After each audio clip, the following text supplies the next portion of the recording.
Hello everyone, welcome to Sri Ram's IS YouTube channel. This is your mentor Arzu Kakkar, where every day we used to have a session of daily current affairs. So आज के session में हमें जो important articles देखने हैं वो cover करते हैं. मैं पहले आपको एक लिस्ट दिखा देती हूँ कि हमें आज क्या कवर करना है. There you go with the list. सो ये लिस्ट बेसिकली बात करती है कुछ ऐसे आर्टिकल्स पे जो आपके प्रीलिम्स और मेंस दोनों से एसोसिएटेड हैं. और यहाँ पर let's say for that matter अंतर्दृष्टि है, ये रिलेटेड टू आरबीआई है. अब ये क्या है ये भी मैं आपको बताऊंगी. एक कैसा डैशबोर्ड है, फाइनेंशियल इंक्लूजन की बात कर रहा है. आप जीएस पेपर 3 से लिंक कर सकते हो, पेपर 2 से लिंक कर सकते हो.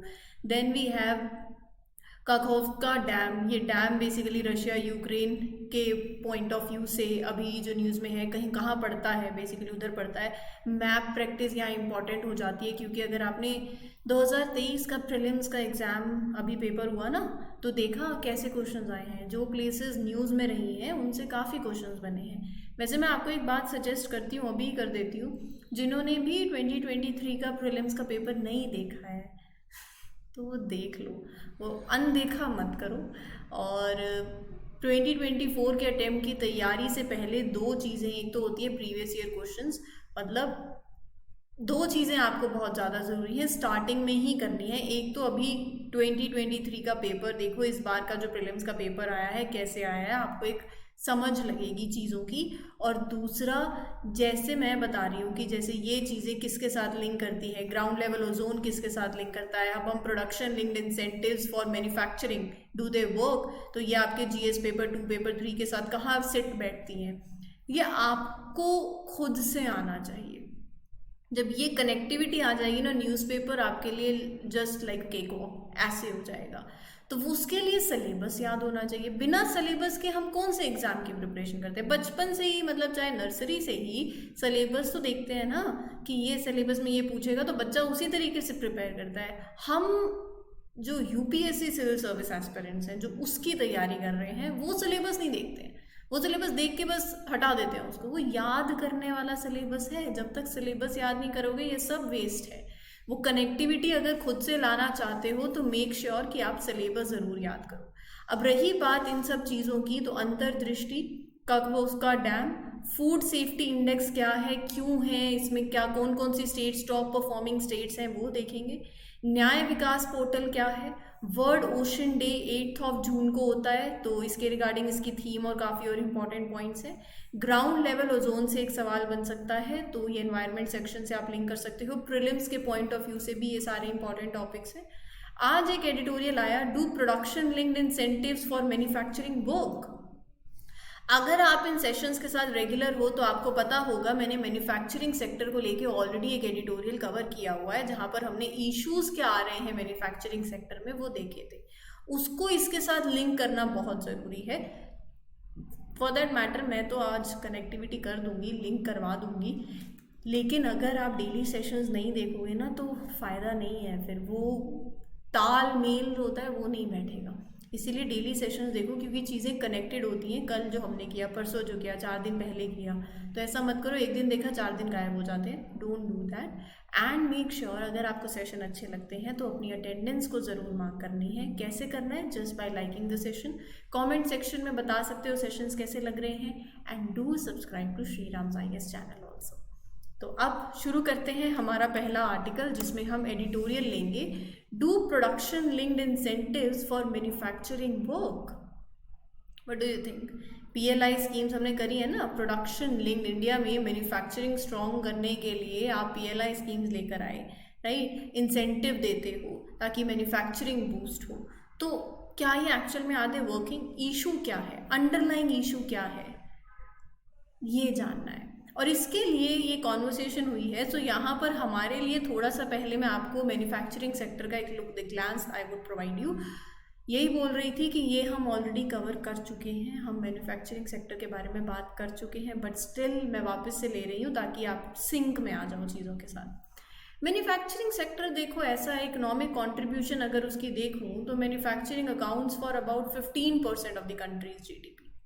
ग्लोबल शेयर में भी India 6th largest manufacturing economy है वर्ल्ड में, that contributes 3.1% of the world GDP. Employment की बात करूँ तो manufacturing sector in India employs about 12% of the total labour force.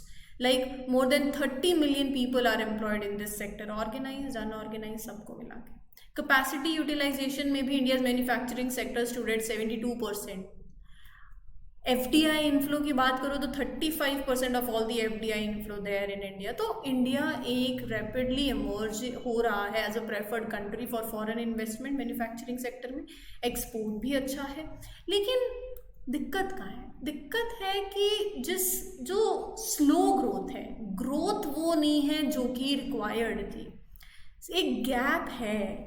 हमने मेक इन इंडिया इनिशिएटिव लाया, हमने FDI पे बहुत जोर डाला, प्रोडक्शन लिंक्ड इंसेंटिव स्कीम्स लेकर आए, लेकिन इन सब के बावजूद भी चीज़ें डिसअपॉइंटिंग हैं। According to the first advanced estimates, अगर आप देखो for the fiscal year 22-23, India का मैन्युफैक्चरिंग सेक्टर ने जो रिकॉर्ड रखा है ग्रोथ रेट उसका, दैट इज़ 1.3%, जो कि बहुत कम है as compare to the growth rate जो आपको एग्रीकल्चर सेक्टर में, सर्विसेज सेक्टर के अलग अलग सेगमेंट्स में देखने को मिला है। इस बावजूद इसके कि आपके पास PLI स्कीम्स हैं, आप प्रोडक्शन पे ध्यान दे रहे हो, आप इंसेंटिवाइज कर रहे हो, सब्सिडीज दे रहे हो, मेक इन इंडिया इनिशिएटिव कर रहे हो, फिर भी ऐसा क्यों है? तो इसका मतलब कोई अंडरलाइंग स्ट्रक्चरल इशू है जो कि ग्रोथ को, जो कि डेवलपमेंट को हिंडर कर रहा है, उसको पकड़ना है, ये बात है। डीमोनेटाइजेशन हुआ, उसके बाद मैन्युफैक्चरिंग सेक्टर थोड़ा सा स्लो डाउन हुआ 2016 में, लेकिन अब आगे क्या? कुछ इश्यूज जो ऐसे हैं दैट आर लाइक, अगर हम देखें तो कंसिस्टेंटली अगर लो ग्रोथ रेट आ रही है इंडिया में despite the implementation of the policy initiative that we are targeting in the manufacturing sector, तो दिक्कत कहाँ है? उस दिक्कत को समझते हैं और अब इस आर्टिकल पे आगे चलते हैं। ये आर्टिकल कहता है कि countries around the world are trying to sell more of their products to other countries, यानी कि export, and protect their own markets. To do this, they subsidize certain industries within their own country and impose tariffs on the imported goods to give an advantage to the domestic manufacturers. मैं अपने यहाँ के manufacturer को protect करना चाहती हूँ, बाहर से इंपोर्ट आ रहा है, मैं अगर टैरिफ बढ़ा दूँ तो एक बार के लिए तो आप उनको प्रोटेक्ट कर लोगे, लेकिन ये लंबे समय तक नहीं चलने वाली है गेम। तो करना क्या है, दिक्कत क्या है, वो सब समझना बहुत ज़्यादा इम्पॉर्टेंट है। अंडरलाइंग इशू को समझना बहुत ज़्यादा इम्पॉर्टेंट है। अगर आपको याद हो तो मैंने पहले वाले आर्टिकल्स में जो भी हमने मैन्युफैक्चरिंग सेक्टर की बात करी है, हमने कवर किया था कि आज के टाइम पे इंडिया में डिमांड साइड और सप्लाई साइड इकोनॉमी में यही चलता है, और यहाँ दिक्कत है।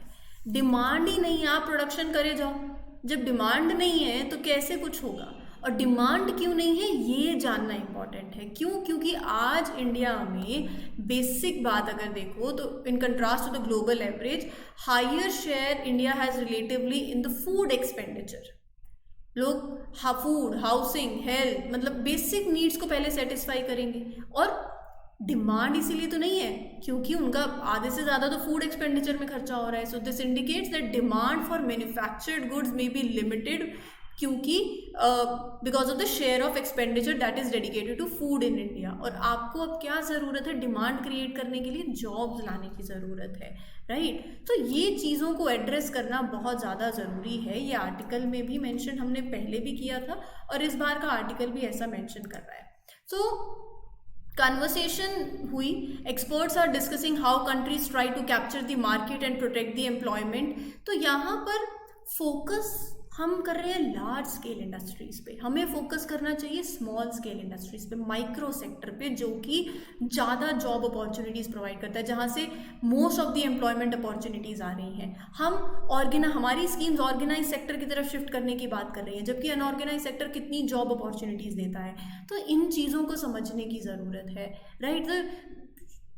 इससे क्या हो गया, क्योंकि अब नौकरी नहीं है, जब हम शिफ्ट कर रहे हैं, there will be decline in the employment opportunities, this creates a shortage of demand की शॉर्टेज होगी तो इकोनॉमी स्लो डाउन करेगी इसे। तो यहाँ पर अपने को कोर सेक्टर जानने की ज़रूरत है। कोर सेक्टर्स क्या हैं? आज जब हम ग्रीन इकोनॉमी की बात करते हैं तो high tech equipment, semiconductors, green hydrogen, electric vehicles, इनकी डिमांड है, ये कोर सेक्टर्स हैं। नेट जीरो हमारे गोल्स है, countries are committed to that, इनको समझने की ज़रूरत है। ये कोर सेक्टर्स हैं that can drive industrialisation and economic development. बात आ रही है समझ? तो इसीलिए ये जब चीज़ें जो अंडरलाइन चीज़ें हैं उनको समझो। और रही बात प्रोडक्शन लिंक्ड इंसेंटिव स्कीम्स की, तो यहाँ पर आप क्या कर रहे हो, सब्सिडीज दे रहे हो, ठीक है, आइडिया ठीक है, लेकिन बात क्या है, जब आप इंसेंटिव दे रहे हो तो आप क्या कर रहे हो, आप सप्लाई साइड को स्ट्रॉन्ग कर रहे हो, प्रोडक्शन हो, सप्लाई हो, लेकिन आगे तो समझो कि डिमांड ही नहीं है, तो ये एक इशू है। The idea behind the PLI scheme is based on the supply side economics, which means providing incentives to businesses to increase the production. This approach is not effective because there is lack of demand in the economy. If there is a problem with demand, तो policies alone will not help the economy grow. आपको क्या करना पड़ेगा, demand create करनी पड़ेगी, purchasing power जो है उसको एड्रेस करना पड़ेगा। डिमांड को बूस्ट करने के लिए बहुत ज़्यादा इंपॉर्टेंट है कि we address what, inequality, right. तो ये चीज़ों को ध्यान देने की ज़रूरत है। PLI scheme focuses on primarily organise sector, जो कि हैविली ऑर्गेनाइज सेक्टर किस पे रिलाई करता है, ऑटोमेशन पे। एम्प्लॉयमेंट वहाँ से जनरेट नहीं होती जितना अनऑर्गेनाइज सेक्टर जनरेट करता है। सो इससे लो डिमांड की प्रॉब्लम आती है, because significant number of Indians they don't have proper employment, they have the lack of ability to spend. और तीसरी बात, स्ट्रक्चरल इशू के अंदर हम लोग रिसर्च और डेवलपमेंट में इन्वेस्ट नहीं कर रहे हैं। इन्वेस्टमेंट वहाँ पर इनएडवोकेट है क्योंकि हम रिस्क लगता है, there is a risk associated with R&D investment, उस रिस्क को रिड्यूस करने की ज़रूरत है। बात आ रही है समझ में। तो regarding the manufacturing sector, experts का एक ये भी मेंशन है कि ये जो ब्यूरोक्रेटिक कंट्रोल है ना, ये भी एक प्रॉब्लम है, राइट। तो डिमांड की इशू को मैंने आपके साथ बता दिया, लोकल प्रोडक्शन को एनकरेज करना। कहीं पर क्या है, कहीं पर डिमांड इशू नहीं है। एक सेक्टर ऐसा है जहां पर डिमांड इशू है, डिमांड एक इशू है, सप्लाई हम पीएलआई स्कीम्स के थ्रू कर रहे हैं, लेकिन प्रोडक्शन बढ़ा रहे हैं, सप्लाई हो, लेकिन डिमांड नहीं है उस सेक्टर में। और दूसरे सेक्टर को आप देखो तो वहां पर डिमांड है, एक सेक्टर ऐसा है वहां डिमांड है, लेकिन वो डिमांड को फुलफिल कर रहा है इम्पोर्ट, तो वो कट करके लोकल प्रोडक्शन को एनकरेज करना है। तो ये चीज़ों को समझना बहुत ज़्यादा ज़रूरी है। और जो स्ट्रक्चरल इश्यूज हैं, जो करप्शन है, उसको समझना भी इम्पॉर्टेंट है। तो PLI is not simply like freebie that is given to the companies. आप वर्ल्ड वाइड भी देखो तो बिजनेसेस में अगर आप इन्वेस्टमेंट्स को अट्रैक्ट करना चाहते हो तो इंसेंटिव देने पड़ेंगे। If a country does not make efforts to incentivise the investment, businesses may choose to invest in the other country. तो ये सब चीज़ें जो हैं वो अपने को समझने की हैं। Subsidies are given, they are necessary because they help with important issues like living conditions, employment, लेकिन sometimes subsidies can lead to like other side around, right. So हर एक चीज़ को आपको, हर एक इशू को आपको एड्रेस करना पड़ेगा। It is important to consider the living wages, ensuring कि people have enough money to meet their basic needs, help reduce the reliance on subsidies, create a fairer system for everyone. So these are the things that we need to ensure as well at the same point of time. तो ये है manufacturing sector की बात जो मैंने आपके साथ share कर दी, ठीक है। तो इसीलिए आपको क्या करना है, लिंक करना आना चाहिए। मैंने ऑलरेडी मैन्युफैक्चरिंग सेक्टर लिंक, मतलब ये जो कुछ बातें हैं मैन्युफैक्चरिंग सेक्टर को लेके, वो ऑलरेडी कवर करी हुई थी, एक आर्टिकल आया था। तो वहाँ पर आप अगर चीज़ों को लिंक करना सीख पा रहे हो तो things are you are at a nice end. और रही बात आगे की, तो आगे यही है कि आपको सोल्यूशन क्या है, सोल्यूशन डिमांड क्रिएट करना है, सोल्यूशन R&D में इन्वेस्ट करना है। जो चैलेंजेस हैं वो सोल्यूशन है, एक्सपोर्ट एक सोल्यूशन है, अपनी मार्केट को एक्सपैंड करो, उसको वाइड करो, राइट। सो जो चैलेंजेस इंडियन एक्सपोर्टर्स फेस कर रहे हैं उसको समझो, ग्लोबल कॉम्पिटिटिवनेस को और बढ़ाओ, मार्केट डाइवर्सिफाई करो, राइट। और cost of production, manufacturers need to ensure कि उनकी कॉस्ट ऑफ प्रोडक्शन जो है it is competitive as compared to the other exporting countries as well, cost efficient production methods हो आपके। so export एक तरीका हो सकता है, it can play a very crucial role. so these measures will help the manufacturers also and access information on the international market, avail financial assistance। लेकिन demand, वो PLI schemes की बात करें तो आज इंडिया के अंदर ये सब होने के बावजूद जो अंडरलाइंग इश्यूज हैं वो क्या हैं, वो भी मैंने आपके साथ शेयर कर दी। क्लियर हो गया? यहाँ तक तो कोई डाउट नहीं होगा। तो आगे बढ़ते हैं अगले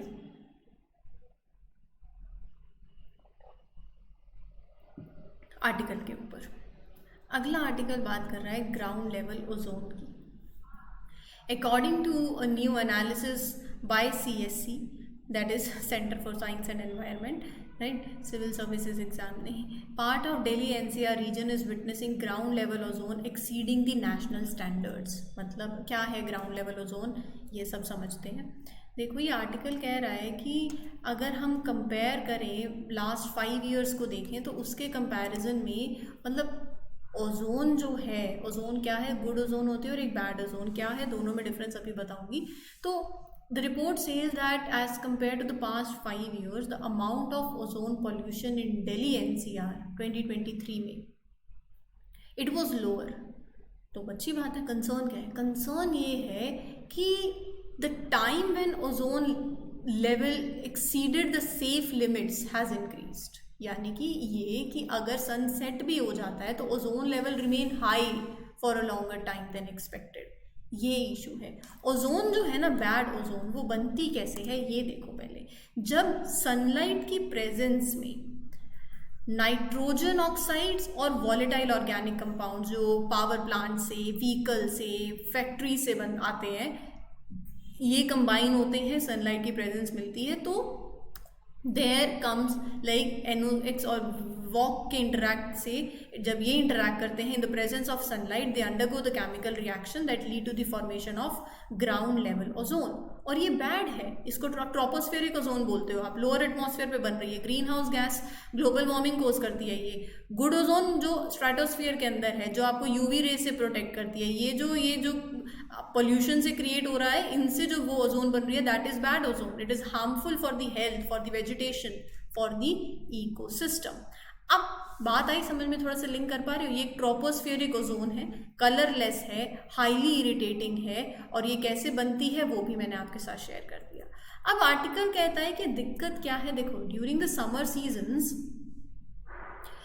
which is usually hot, तो some monitoring stations recorded the ozone level above the standard limit. ये हम बात कर रहे हैं इसकी, ठीक है.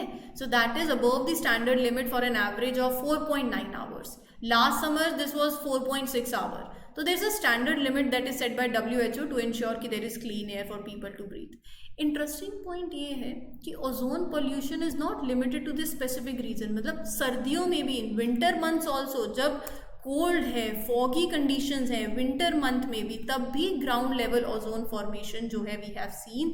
And Delhi NCR experience high ozone levels on multiple days in January 2023, right. So ये चीज़ें जो हैं they are a cause of concern. ये इंफॉर्मेशन बताती है कि while the amount of ozone pollution may have decreased, but the time when it remains at high levels, that time has increased. So this is a matter of concern, क्योंकि prolonged exposure to high level of ozone ये health के लिए harmful है. बात आ गई समझ में? तो यहाँ से गुड ओजोन, बैड ओजोन पता होना चाहिए, और ओजोन बनती कैसे है, बैड ओजोन, ये पता होना चाहिए, ताकि इसके सोर्सेस से अगर आप मतलब इसका सोर्स क्या है, उससे अगर सवाल बन जाता है आपके लिए प्रीलिम्स में, तो आप उसको कैटर कर दो, ठीक है. अगला आर्टिकल है कि जो आरबीआई के गवर्नर हैं, उन्होंने एक डैशबोर्ड लॉन्च किया है, दैट इज़ अंतर्दृष्टि फॉर फाइनेंशियल इंक्लूजन. बहुत ही अच्छा एक बात, एक इनिशिएटिव है जो आपके मेंस में बहुत काम आएगा. क्या है ये? चलो समझते हैं. अंतर्दृष्टि, अंतर्मन की दृष्टि नहीं है. अंतर्दृष्टि इज द डैशबोर्ड जो आरबीआई ने लेकर आया है to keep the track of financial inclusion. Financial inclusion से आप क्या समझते हो? कि everyone in the country, especially those who are not so well off, they have access to financial services and resources. So dashboard shows important information and data about how well the country is going in terms of financial inclusion. कि अगर देखो RBI के पास अगर एक clear picture हो कि how many people have bank accounts, how many are using digital payment methods, how many are getting loans, तो इस डैशबोर्ड के बाद से आरबीआई कैन अंडरस्टैंड कि कोई अगर कोई गैप है, कोई एरिया जहाँ पर कोई गैप है, how well the country is doing, right. तो यहाँ पर what work needs to be done to help the people become financially included. It will make things better. You will make better decisions. You will come up with the plans to ensure that everyone in the country can benefit from the financial system. ये है अंतर्दृष्टि dashboard. Now what is financial inclusion? Financial inclusion का मतलब सिर्फ bank accounts खोल देना नहीं है. फाइनेंशियल इंक्लूजन का मतलब है कि उसका यूसेज, एक्सेस, यूसेज, क्वालिटी, ये 3 चीज़ें हैं that makes financial inclusion to understand it more better. Access मतलब सबसे पहले तो how easy it is for people to get financial services. Bank account खोल दिया, चलाना नहीं आता, फाइनेंशियल सर्विसेज के बेनिफिट आप नहीं ले पा रहे हो, वो फाइनेंशियल इंक्लूजन नहीं है। Access means how easy it is for people to get financial services. Usage means how many people are actually using those services. Quality means how good the services are in terms of meeting people's need. तो financial index, inclusion index एक tool है जो RBI ने create किया to ensure how well people in the country have access to the important financial services, payment system, affordable, suitable जो उनके लिए हो, इंश्योरेंस, लोन, बैंक अकाउंट, सब कुछ। ठीक है, सो ये चीज़ें फाइनेंशियल इंक्लूजन है। How well people have access to important financial services, कितने इंश्योर आप कर रहे हो कि वो यूज़ कर पा रहे हैं, तो दैट इज़ द केस। समझ आ गई बात? तो चलो आगे चलते हैं, एक डैम की बात करते हैं, दैट इज़ कखोवका डैम। ये डैम कहाँ पर है, ये हमारे लिए मैप में जानना बहुत ज़्यादा इंपॉर्टेंट है, क्योंकि अभी recently this dam was build, मतलब this dam was build a long time ago in Russia Ukraine forces, जहाँ हमने देखा है कॉन्फ्लिक्ट हो रहा कितना। So this dam was holding back a large amount of water. जो रिवर इससे एसोसिएटेड है वो बताऊंगी, लेकिन समथिंग और the other happened, the dam was broken and causing the water to rush out and flood the area. High flooding मतलब this is a big problem because it may make situation even more dangerous, difficult for the people who live there. हमारे लिए थोड़ा map में important है। और इस dam से associated जो रिवर है, निप्रो रिवर, ये याद कर लो।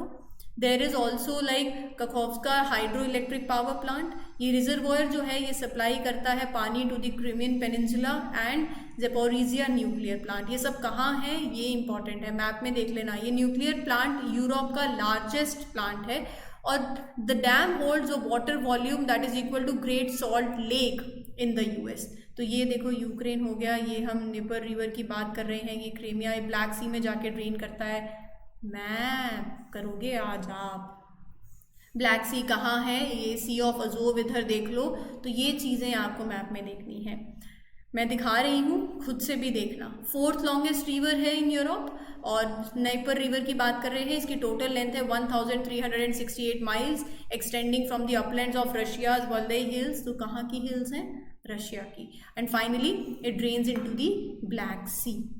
ठीक है, क्लियर हो गया? चलते हैं अगले आर्टिकल की तरफ, that is state food safety index. Health minister release this index in new Delhi. तो ये इंडेक्स जो है it is release by food safety and standard authority of India. It was started in 2018-2019। ये एक ऐसा टूल है जो स्टेट्स और यूनियन टेरिटरीज़ को प्रोपेल करता है कि अपनी परफॉर्मेंस बढ़ाओ भैया। फूड सेफ्टी को लेके आप क्या कुछ कर रहे हो, आपके वहाँ पर फूड सेफ्टी को लेके प्रॉपर टेस्टिंग है, हार्मफुल थिंग्स तो नहीं कंज्यूम कर रहे, ये चीज़ें इंश्योर करना। How food is prepared, how it is handled, how it is stored, how the food businesses are doing, how are they following the rules and regulations for food safety. So these are the things, मतलब compliance, human resource and institutional data, और फिर food testing, training, मतलब if state is providing proper training to the people who are involved in the food industry, food handlers, inspectors. तो ये सब चीज़ें, consumer empowerment, ये 5 parameters हैं जो देखे जाते हैं इस इंडेक्स को लाने के लिए। और यहाँ से प्रीलिम्स में सवाल बन सकता है कि कौन से 5 पैरामीटर्स हैं।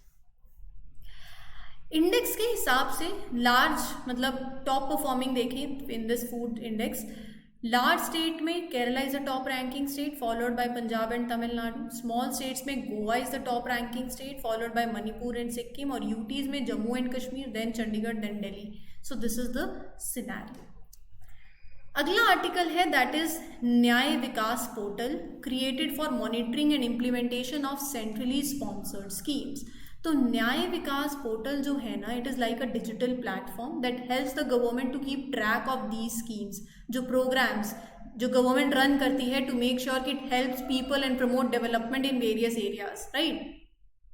सो पोर्टल के अंदर different type of information is collected and stored, जैसे data about the schemes, fund allocated, projects that are being carried out. तो मेन पर्पस पोर्टल का क्या है, to ensure that schemes are being implemented and the funds are being used properly, right? तो यहाँ पर जैसे न्याय विकास स्कीम है, न्याय विकास स्कीम क्या है? न्याय विकास स्कीम एक सेंट्रली स्पॉन्सर्ड स्कीम है that was implemented by department of justice in 1993-1994। ये देखो, तो यहाँ पर आप क्या करते हो, जैसे कोर्ट हॉल्स की रिकंस्ट्रक्शन करी आपने, मेकिंग श्योर की proper hearing, trials, legal activities जो हैं एक सुटेबल एनवायरनमेंट हो.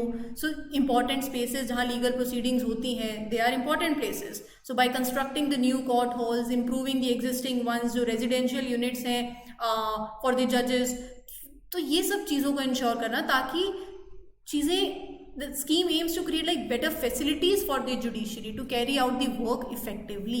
So ये है न्याय विकास scheme, right, which is aimed at supporting the development of infrastructure and the facilities for district, for judiciary, for subordinate judiciary in India, constructing the court halls, residential units for the judicial officers, right, thereby contributing to the efficient functioning of the judicial system. World ocean day कब होता है?